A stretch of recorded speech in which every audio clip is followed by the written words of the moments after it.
So I don't, what else are we going to do? There tends to be a lot of like neon signs, right?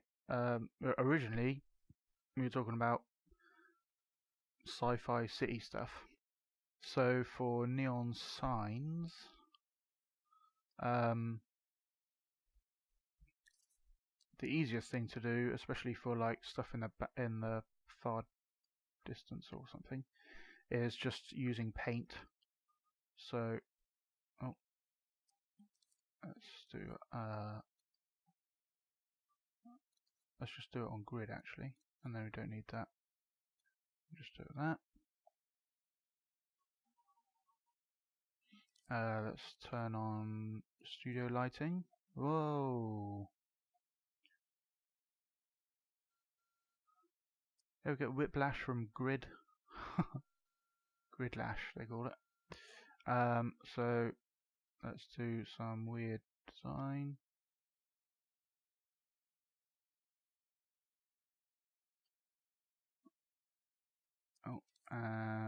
And do it like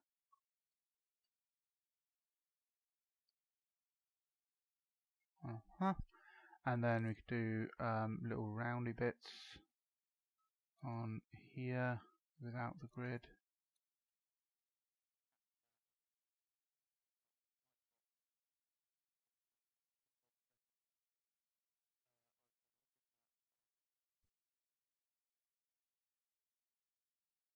Let's go. Let's get a grid going on. And over here. Bring that down. And turn off the grid. Do a little curve like that. And curve like that. I don't know what that is meant to be, but it's meant to be something. Now we'll pull it up like that and just give it a whole load of glow. That looks really weird because it's meant to be red.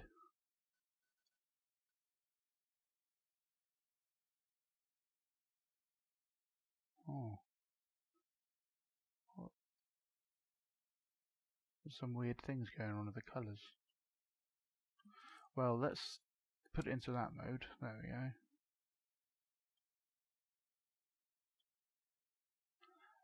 Yeah, so neon, and particularly garish neon, is the hallmark of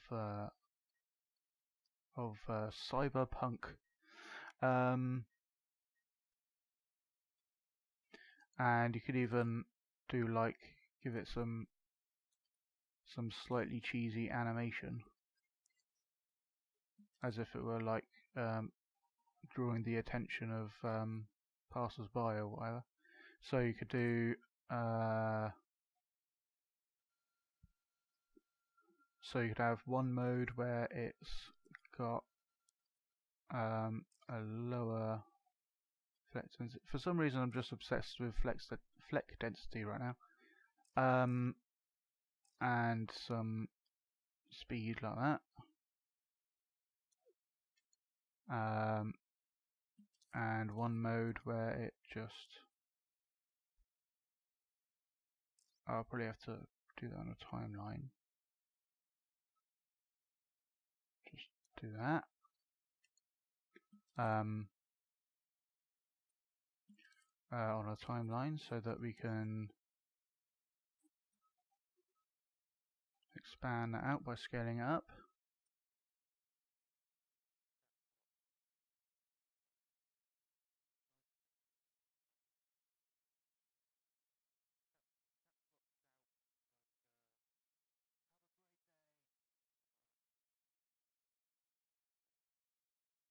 So that's going too slow. And we'll have another one that, oh, that's useful. So let's remove that and make that at the end, like that. And then that one will have a slightly, because we've got that one, because it actually just makes flex invisible, so then preview invisibility off will make them show again. Now let's do one where it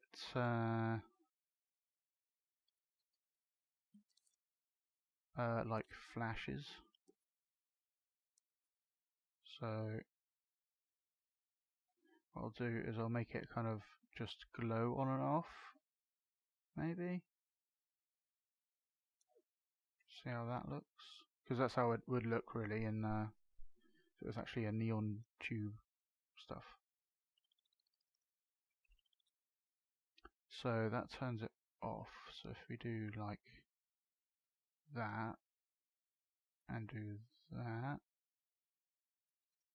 and then we probably want these. Oh no, it'll be okay. So I'll loop it and play it. Actually, I want it the other way around, I think. Yeah. So now we've got a few obnoxious animations it plays, and we will play them randomly. Where is it? So we'll just power different ones. Oh, it does that. And we will randomize it to a different one every 5 seconds or whatever the default is. Oh, probably needs to be shorter because that's presumably that's 2.5 seconds. Okay.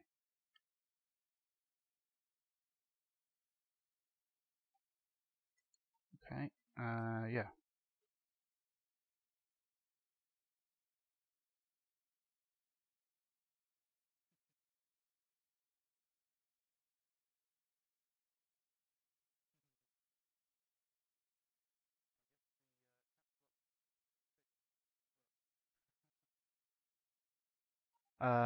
Yeah, cool. I think that's pretty cool.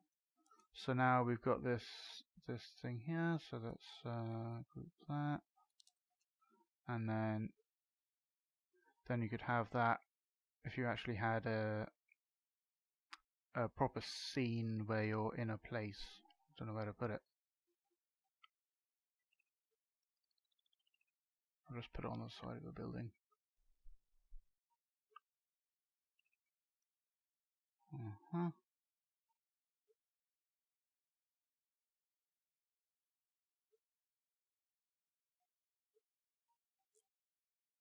And put one on, where else can we see?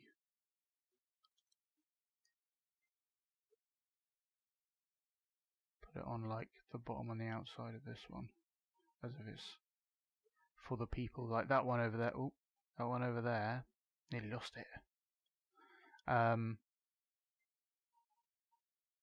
Is like for the traffic coming in or something, like some business logo. And that one over there is more for the people just milling around.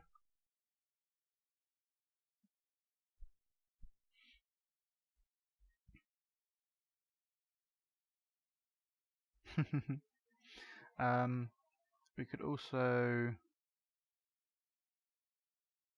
just have some random flashing lights. Let's go for the random flashing lights. And let's do some real cheap lights because you won't be able to see these really.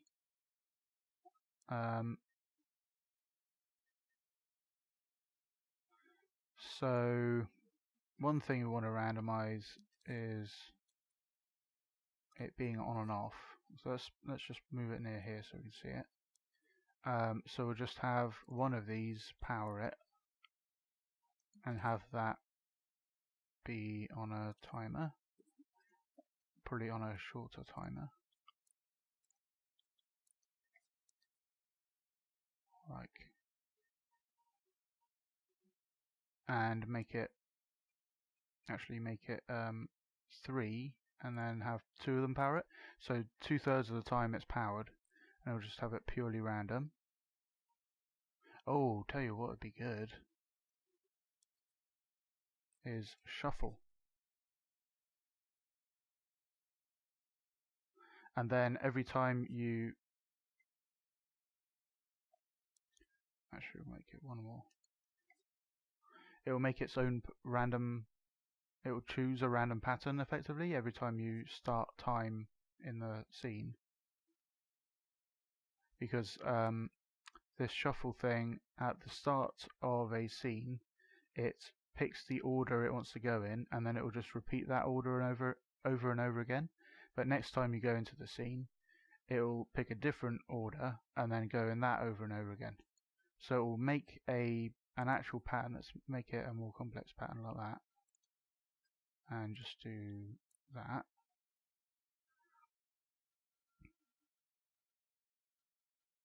So that time it just happens to be on for a while and then off. But now it's slightly different somehow. But yeah, I think that's kind of cool. We can also randomize the color. And I think for that we'll just hue shift it with a signal generator. Oh yeah. So let's just put that into the hue cycle and make this a stronger color. Like that. So this is putting out that value. So when it's down here it's at 0, when it's up here it's a 1. So it's just smoothly going between the different numbers, which means it's going up and down like that. If we put that onto modulate and then put that up to full, now it's going through all the colours, but we probably don't want it to be so quick with the colours. So what I'll do is I'll give it a range so that it's a bit random, give it some pause time. I can pause time.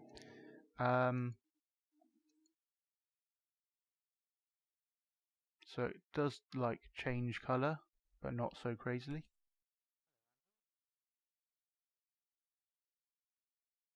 And that's crazy. And we'll just put it in the middle of the building. And there's just a party in the streets going on.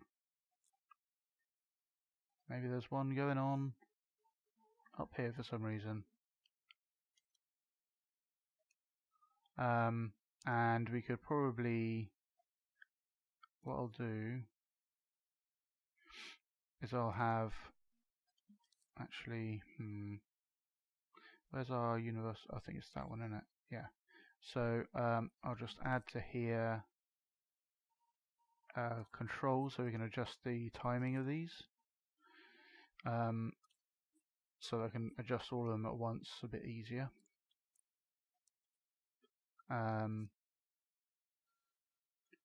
Light timing.